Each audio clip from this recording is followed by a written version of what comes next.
Well viewers, গতকালকে রাতে একটা বিরিয়ানি খাইছিলাম, যে বিরিয়ানির প্রাইস ছিল 400 টাকা, বাট গোস্ত পাইছিলাম মাত্র 2 টুকরা। অ্যাকচুয়ালি গাইজ, এই ভিডিওটা শুধু তাদের জন্য যারা এই ঈদের ছুটিতে প্ল্যান করতেছো কক্সবাজার যাবা।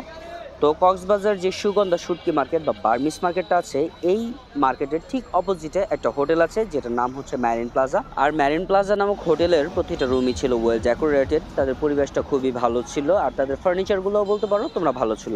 সিঙ্গেল রুম যদি তোমরা নিতে চাও ওভারনাইট স্টে করার জন্য, এক একটা রুমের প্রাইস পড়বে নর্মাল ডেজে 1500-2000 টাকা করে, আর ঈদের সময় গেলে 3000-4000 টাকা, ইভেন 5000 টাকাও পড়তে পারে। হোটেলের অপোজিটে একটা রেস্টুরেন্ট ছিল যেটার নাম ছিল টং।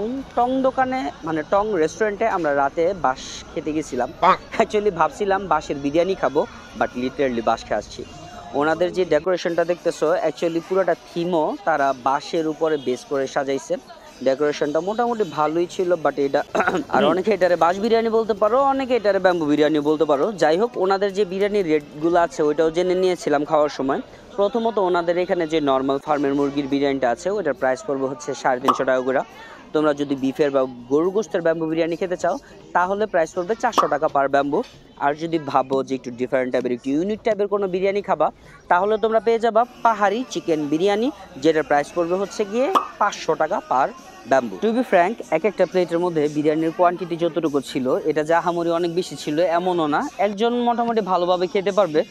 বাট 400 টাকা হিসেবে এই পরিমাণে বিরিয়ানি আই ডোন্ট থিঙ্ক যে এটা ডিজার্ভ করে। আর প্রথম প্লেটে আমরা এক এক করে 7টা টুকরা গোস্ত পেলেও দ্বিতীয় প্লেটে কি জন্য তারা 2 টুকরা গরুর গোস্ত দিল এটা আমি এখনো বুঝতেছি না।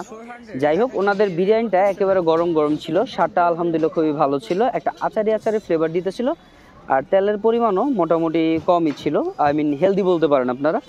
তো এই বিরিয়ানিটা আমরা খেলাম, খাওয়ার পরে হচ্ছে গিয়ে যে এক একজন বলতেছিল যে একজনের জন্য কোয়ান্টিটি আহামরি অত বেশি না, আবার একজনে বলতেছিল যে হ্যাঁ মোটামুটি পেট ভরে গেছে।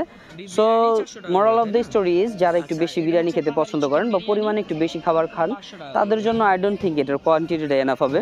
তো আমরা ওইখান থেকে বের হওয়ার আগে টং এর যে রেস্টুরেন্ট আছে ওই রেস্টুরেন্টের কাউন্টারে এটাও বলে দিছিলাম যে 400 টাকা করে একটা বিরিয়ানি আপনারা প্রাইস রাখতেছেন, বাট মাত্র 2 টুকরা করে গরুর গোস্ত দিতেছেন, এটা তো মোটেও ভালো হইতেছে না। সো ওই ক্ষেত্রে যখন আমরা কমপ্লেন জানালাম, তারা কিন্তু আমাদের আবার লাস্ট মোমেন্টে 50 টাকা ব্যাক করে দিয়েছিল। So actually it was good, but 50 টাকাতে কি হয় ভাই, আমি 400 টাকাতে লিটারালি এক প্লেট বিরিয়ানি খেতেছি।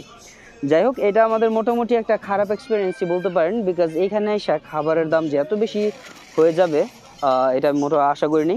সো আমি আপনাদের এই ক্ষেত্রে এটাই বলবো যে আপনারা যদি কেউ এই ঈদের ছুটিতে প্ল্যান করে থাকেন যে কক্সবাজারে যাবেন বা অলরেডি চলে গেছেন, তারা যেন কোনো রেস্টুরেন্টে খাওয়া দাওয়া করার আগে অবশ্যই তাদের প্রাইসগুলা বা খাবারের মানগুলা যাচাই বাছাই করে তারপরে খেতে বসেন। আই থিঙ্ক তাহলে একটু লাভজনক হবে, আদারওয়াইজ অবশ্যই ব্যাপারটা অ্যাকচুয়ালি দুঃখজনক হবে। যাই হোক ভিউয়ার্স, আমরা রাতেবেলা খাওয়া দাওয়া করলাম, খাবারটা মোটামুটি কোয়ালিটি ভালো ছিল, বাট একটু তো লস খাইছি অবশ্যই। ওয়েল, এখন এখান থেকে হোটেলে গিয়ে খুব ভালো একটা ঘুম দেওয়া লাগবে, বিকজ আগামীকালকে সকালে আমার একটা শিপের টাইম আছে, বিকজ ওই শিপটা আমাদের নিয়ে যাবে ডিরেক্ট সেন্ট মার্টিনে। আর লেটস সি সেন্ট মার্টিনে গিয়ে 2-1 দিন থেকে আপনাদের কাছে কি কি প্রেজেন্ট করতে পারি। সো টাটা, বাই বাই, আল্লাহ হাফিজ।